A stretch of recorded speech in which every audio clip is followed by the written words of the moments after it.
Hi, Dr. Mayaduna here again with the part 2 of the chapter 10.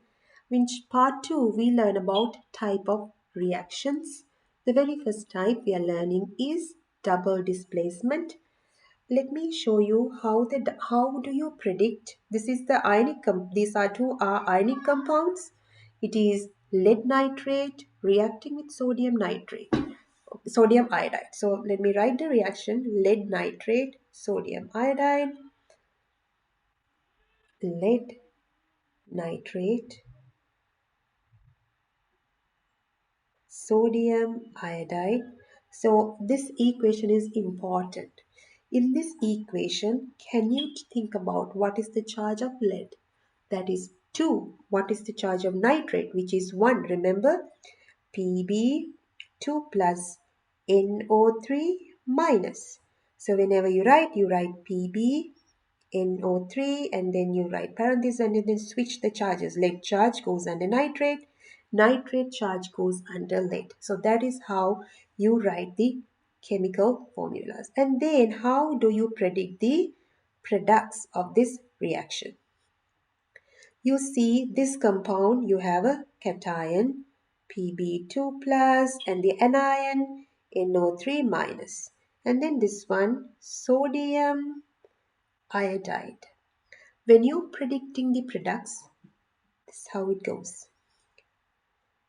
Cation of this compound goes with anion of the other compound. And then you have cation of this compound goes with the anion of this one. So I should use the other color. Very red. So lead iodide, sodium nitrate. So your products are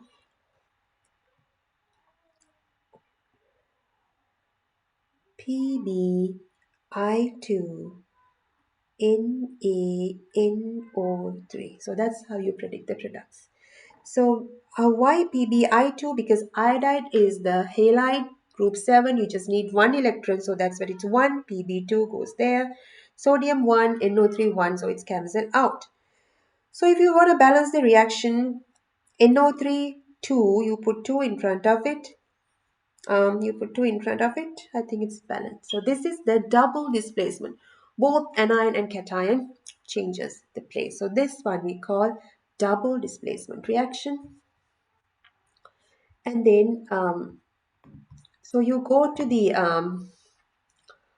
any reaction that you can write the chemical reactions in 3 ways: molecular equation, complete ionic equation, net ionic equation. How do you write the molecular equation?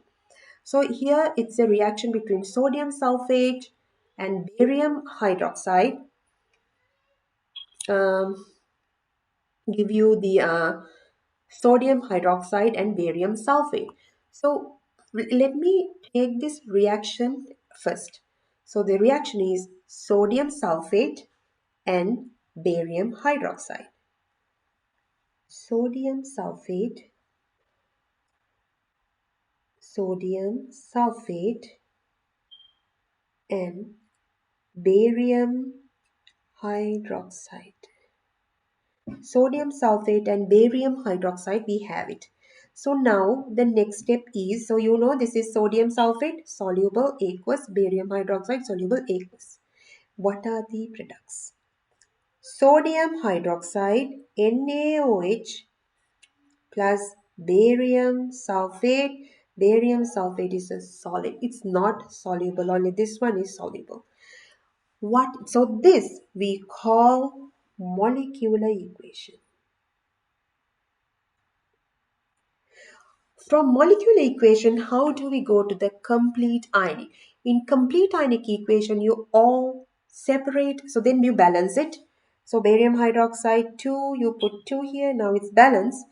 And then from molecular equation, you write the complete ionic. In complete ionic equation, what you do?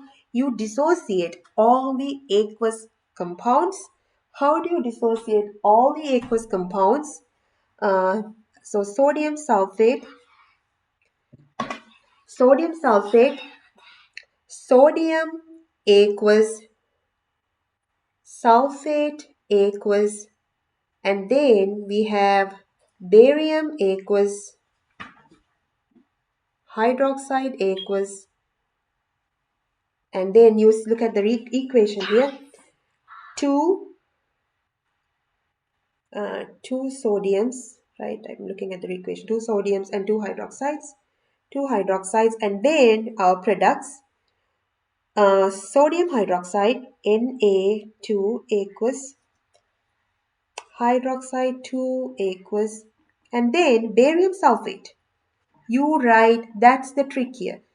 Sorry, barium sulfate is just like that. Barium sulfate, BaSO4. BaSO4. So then, if you look at it, um, two sodiums here comes to the two sodiums, and then barium you have here. The trick when you write the complete ionic equation is you always make sure if it is aqueous, you dissociate. But if it is in solid, liquid or gas, we just write as such. So always you must write the molecular equation in order to write the complete ionic equation. So then you look at so this is the complete ionic equation.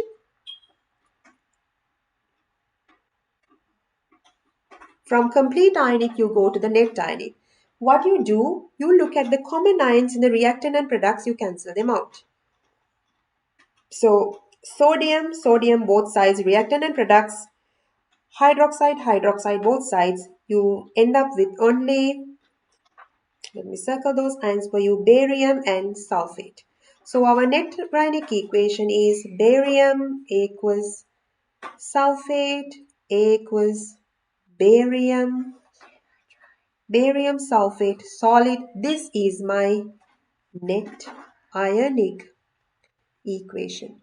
So this is how you write the net ionic equation.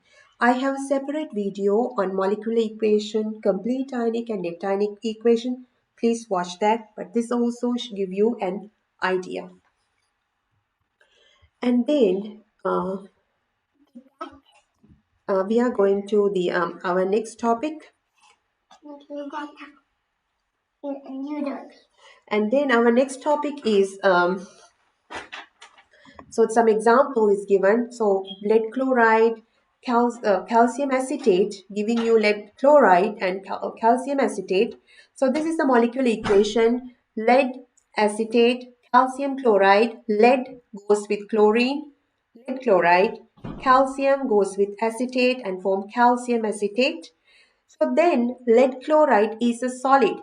You dissociate in the complete ionic, you dissociate everything else other than lead chloride because lead chloride is solid. How do you know it's solid? From the solubility rules. From solubility rules, so when you first thing you predict your products. And then you see which one is soluble, which one is insoluble. If it is insoluble, it's a solid, right? If it's soluble, it's in the aqueous medium. So if it is insoluble, you make it as a solid. It's some other type of reaction. It can be a liquid or a gas, but mostly it's solid. And if it is solid, you don't dissociate, you dissociate everything else. And you look at the common ions, we call them spectator ions. Look at the both sides, reactants and products. You see it present in the both sides, you cancel out and you write net ionic equation. So that's the summary of double displacement reactions. We write the molecular equation, you balance it, and then you identify which one is the solid, which one is the aqueous, and then once is the insoluble one you make as a solid, and then you dissociate everything else in the aqueous, and then you look at the you write all the aqueous the dissociate ion form, and you look at the spectate ions, you cancel out, and then you come up with the net ionic equation. So that's how you write the net ionic equation. So that is now we are moving to our next type, which is acid base. You see hydrochloric acid, sodium hydroxide, water, sodium chloride. Good trick to know whether it's acid and base. Always in the product side, you have water and salt. And you know this is acid, right? HCl is acid, sodium hydroxide is base. If you're a little bit confused, you should see water in the product side. So that's acid base. And then in acid base reactions also you can write molecular equation, complete ionic and net ionic.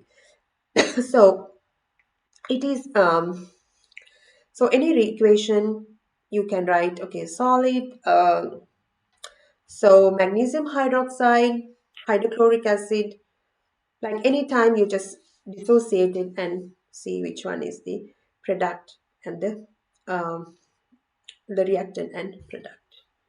Now I am moving to another important concept. My important concept is oxidation reduction reactions. Before oxidation reduction reactions, I want you to know what is oxidation, what is reduction. Oxidation is losing electrons. Usually, metals lose electrons. Reduction is gaining electrons. Usually, non-metals gain electrons. So, oxidation, two definitions. Losing electrons, increase oxidation number. Reduction, gaining electrons, decreasing oxidation number. I'm going to look at it. So, this one, zinc becoming zinc 2 plus, right? Zinc becoming zinc 2 plus. Rules. There are rules for assigning oxidation number. Very first rule. If the element is in the elemental form, it's in the neutral form like zinc solid, sodium solid, magnesium solid. If it is in the I2, if it is in the elemental form, most stable form, oxidation number is 0. But when it loses its electron and form an ion with the charge, it has the oxidation number. Zinc solid becoming zinc 2 plus. Oxidation number changes from 0 to 2. When oxidation number changes from 0 to 2, it is increased oxidation number, oxidation. Reduction is copper 2 plus here in the reactants, products copper solid, which is elemental form, oxidation number 0, so it's decreasing oxidation number. Copper is reducing. Usually, so elemental with oxidation, like if you think about your element is in group 1, oxidation number is +1. If your element is in group 2, oxidation number +2. If your element is in group 3, like aluminum, it can be +3. And then you think about the non-metals, they are gaining electrons. Oxygen, which is group 6, they need 2 more, so -2. Group 7, it's -1. It's like that. So, this is how do you find oxidation numbers.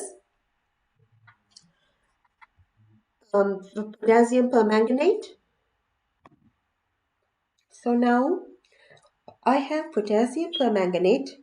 I want to find the oxidation number of each species.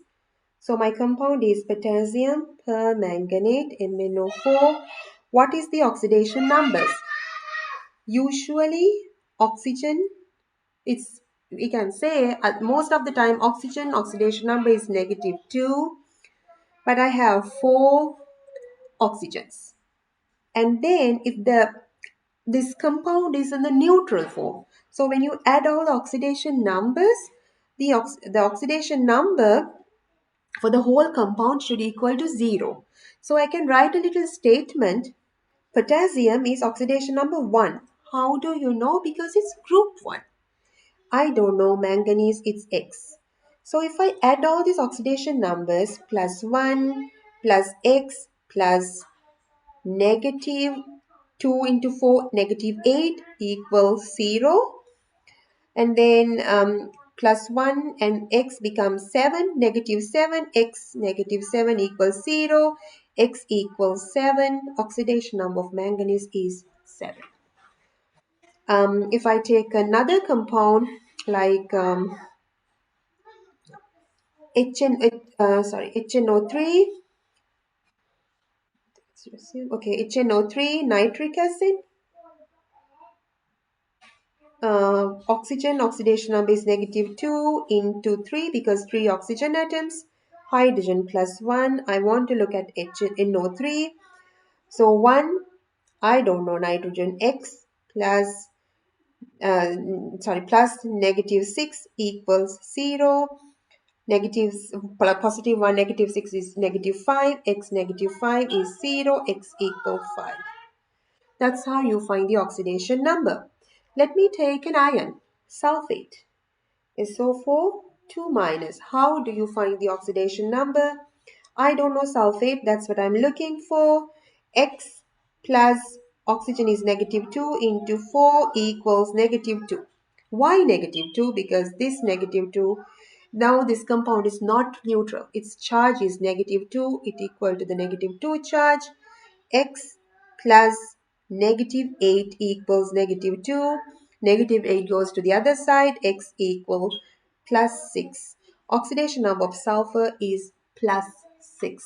So that's how you find the oxidation number of each species. And so do you have some other to find oxidation numbers? You can look at it.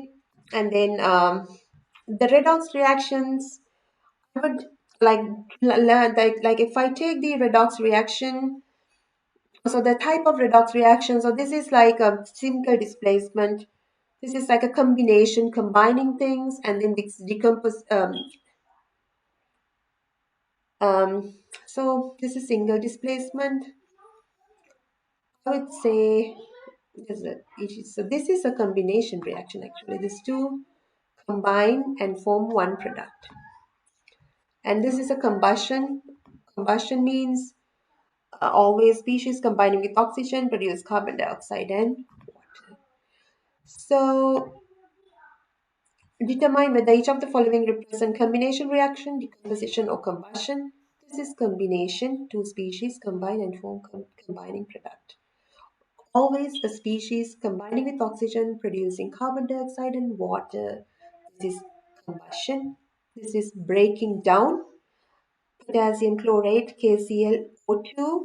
Try in the YouTube gummy bear explosion. The gummy bear explosion, gummy bears, we use potassium chlorate, and then you see the explosion happening. This is the basically gummy bear explosion, so it's decomposition. Silver, copper nitrate, just one element displaced, single displacement. Again, carbon hydrogen compound combining with oxygen, producing carbon dioxide, water, combustion, decomposition, single displacement, combination. So this is how you predict the what type of reaction it is. And I'm going to stop the video and I hope this is helpful.